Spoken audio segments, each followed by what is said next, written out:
Bismillahirrahmanirrahim. Assalamualaikum warahmatullahi wabarakatuh. My name is Nurcholis Panai and I'm from class year 2018, and I'm about to explain to you about the materials of Introduction to Literature. So the first material is about a poetry titled My Heart Leaps Up by William Wordsworth.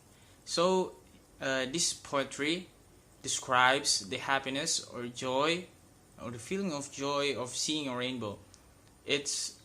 The feeling is so intense that the man described that he feels like he's reborn somehow, and it's so important that he doesn't want to live without that feeling.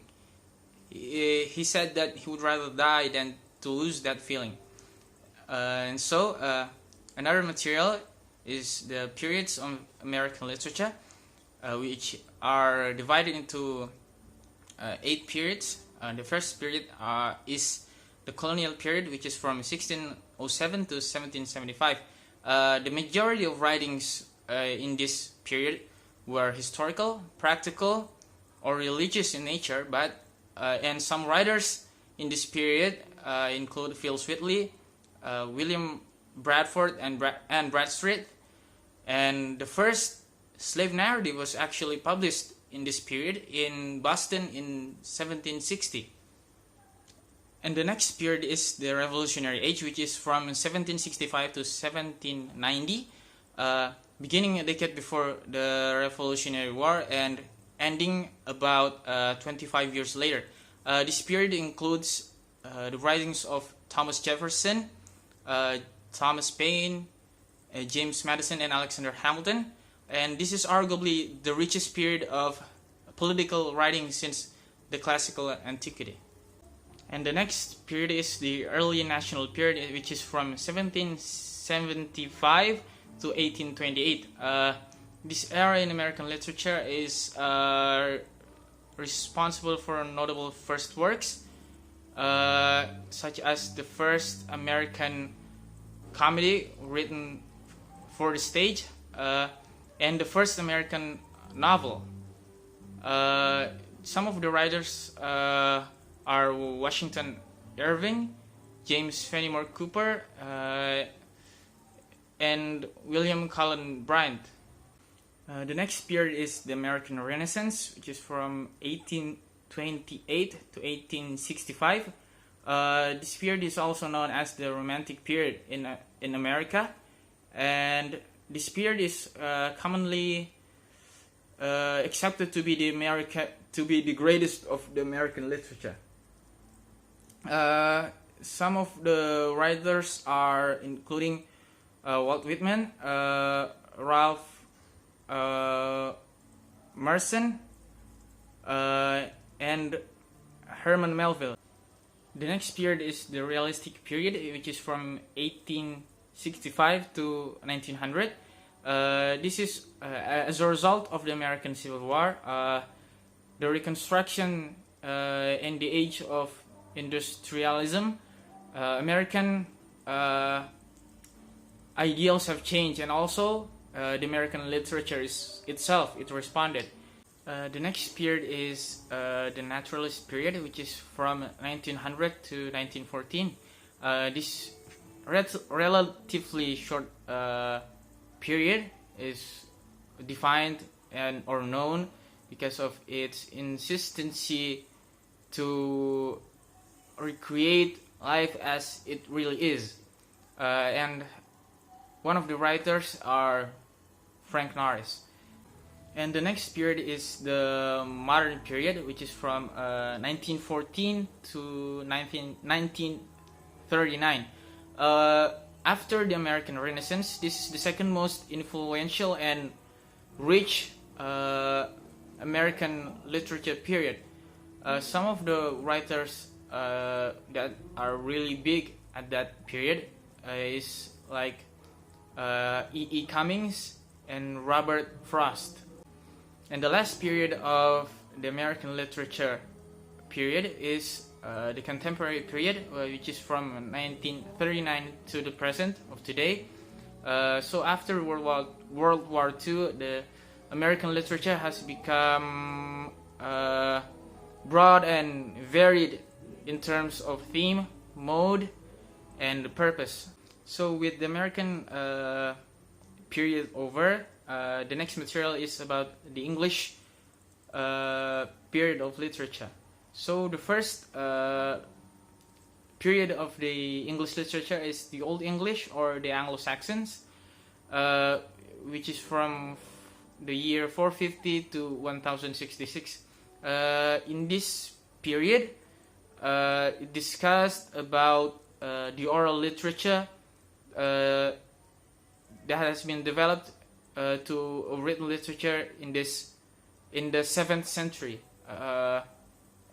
So the Anglo-Saxon is began the writing in Latin, and poems written were already using vernacular language. And the next period is the Middle English period, which is from 1066 to 1500. So the 4.5 centuries between the Norman conquest, which affected radical changes in the languages. So life and the culture of England were really when the standard literary language had become more recognizable to modern English, that is. And the next period is the Renaissance or the early modern period, which is from 1500 to 1660. There's an increasing use by the historians of the term early modern to recognize this era.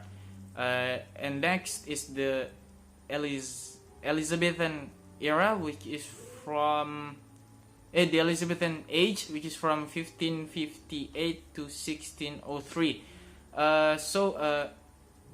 These age were known by some of the scholars as the intellectual coherence and the social order. And next is the Jacobean age, which is from 1603 to 1625. And in this era, prose or writings by famous writers were published. And the next was the Caroline age of 1625 to 1649. This was the time of the English Civil War. The next period is the Commonwealth period from 1649 to 1660. In this period, England was ruled by Parliament under the Puritan leader Oliver Cromwell. And the next period is the Restoration, which is from 1660 to 1700s, which is in this era the theaters are no longer banned by the Puritans.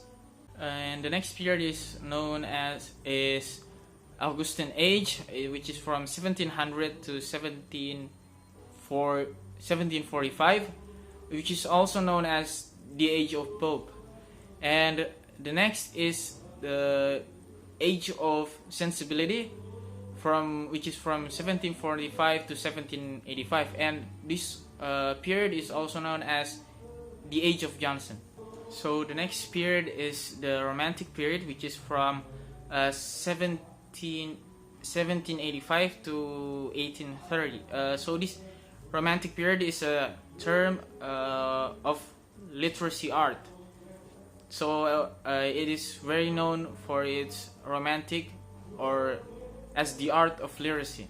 And the next is the Victorian period, which is from 1832 or 18, which is from 1832 to 1901. Much of the writings of this period is whether or not imaginative or didactic. And the next period is the Edwardian period, which is from 1901 to 1914, which where the poets at this time really gained many achievements in prose fictions, that was published. That was Many of them was published during this time. And the next period is the Georgian period, which is from 1910 to 1936. The Georgian period is a term applied to the reigns in England of the four successive Georges as the king. The Georges. Why I say the Georges? Because all of their names was George, so it was mostly more focused on George V.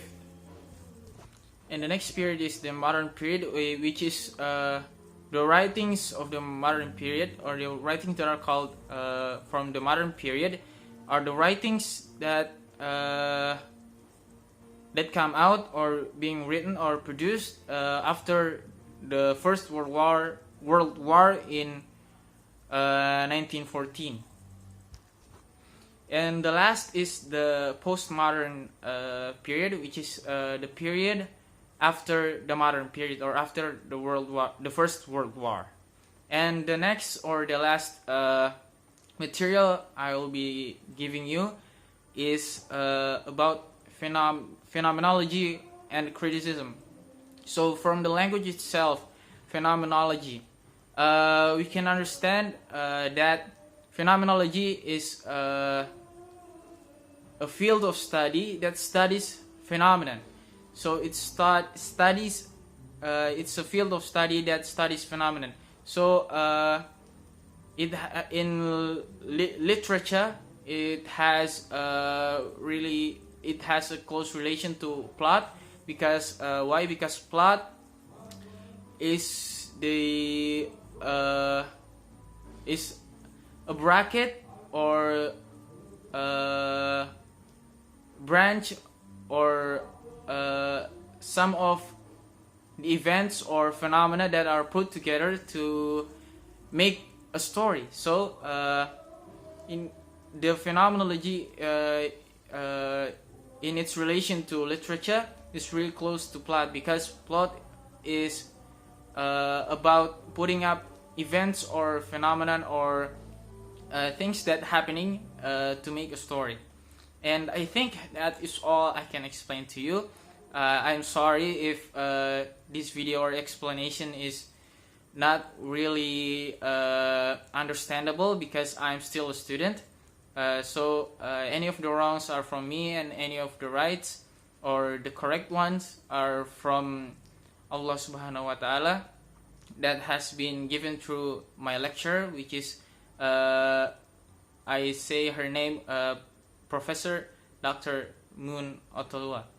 And I thank her very much for her lectures that or her knowledge that she has given to me. And I think that's all. Thank you for your attention. Assalamualaikum warahmatullahi wabarakatuh.